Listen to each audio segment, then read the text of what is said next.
بسم الله الرحمن الرحيم. السلام عليكم ورحمة الله وبركاته.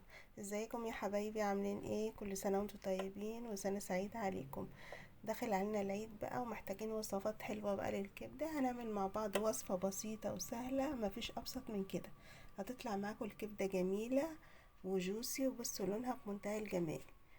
يلا بينا بقى ندخل الفيديو ونشوف هنعمل العظمة دي ازاي مع بعض.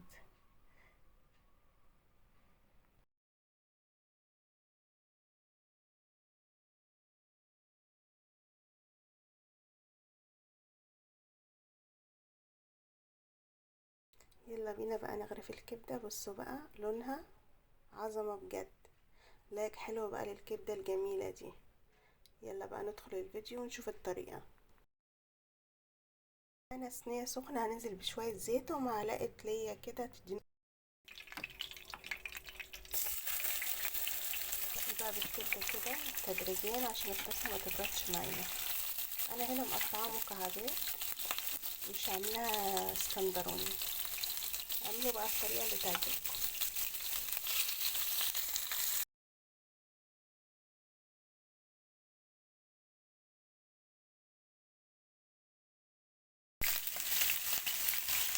هنبتدي بس نوزعها في الصينية كده، ونبتدي بقى نقلب. هتبتدي لونها يتغير معانا شوية شوية. متنقش الشعر، وعارفين الكبدة متاخدش اكتر من 7 دقايق على النار. بس هنفضل نقلب لغاية ما لونها تتغير، ونبتدي بقى نديها بقى التوابل بتاعتها. بس هي قالوا عملها قطع كبيرة عشان تبقى ايه طرية وجوسي. هننزل بالثوم كده المفروم، وطبعا انتوا عارفين الثوم ريحة الكبدة، لازم بقى تكتر الثوم شوية.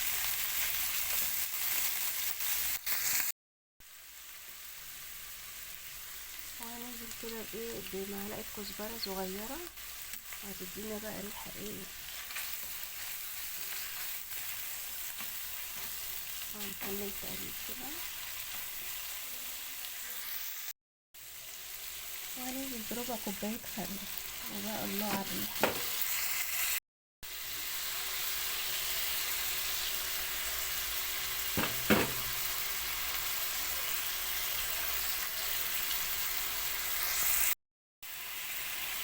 واخر حاجة بقى هننزل بيها الكمون.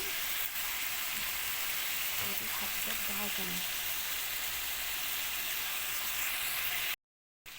فلفل اسود بسيطة، وهننزل بقى بالفلفل الأخضر. وطبعا الفلفل براحتكم، حاطة جزء سبايسي وجزء عادي.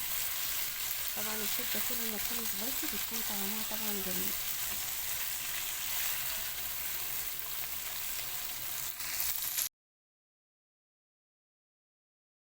كده الكبدة بصوا ما خدتش معانا 7 دقايق، ما كملتش 10 دقايق.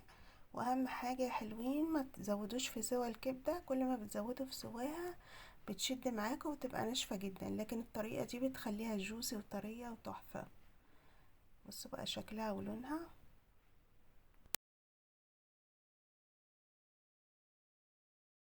خلاص الكبدة خلصت معانا.